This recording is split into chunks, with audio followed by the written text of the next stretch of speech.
নমস্কার, বাঙালি রান্নাঘরে আপনাদের সবাইকে স্বাগত। আজ আমার রেসিপি চিলি পনির। চিলি পনির করার জন্য আমি একবার করেছিলাম নিরামিষ, এখন এখানে এইগুলো দেব চিলি পনির করার জন্যে। খানিকটা পেঁয়াজ, গাজর, কাঁচা লঙ্কা, ক্যাপসিকাম।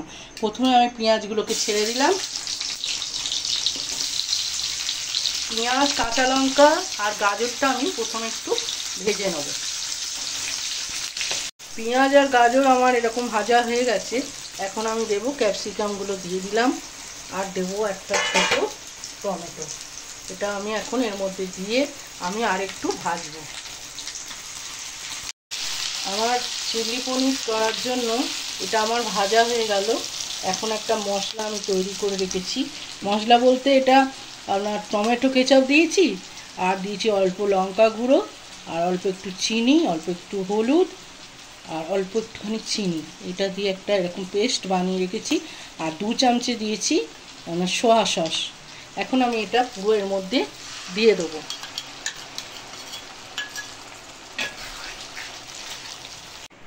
এখানে আমি দিচ্ছি চিলি সস 2 চামচে। চিলি সসটা একটু জল দিয়ে মিশিয়ে দিলাম, দিয়ে এর মধ্যে দিয়ে দিলাম। এখানে 400 গ্রাম পনির নিয়েছি।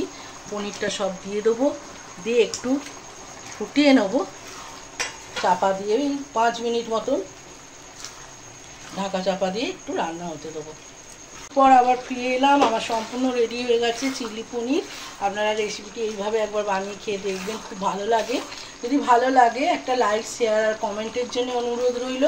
চ্যানেলটা সাবস্ক্রাইব করবেন যাতে নতুন নতুন রেসিপিগুলো আপনাদের কাছে পৌঁছাতে পারে। ভালো থাকবেন, সুস্থ থাকবেন, ভালো খাবার খাবেন।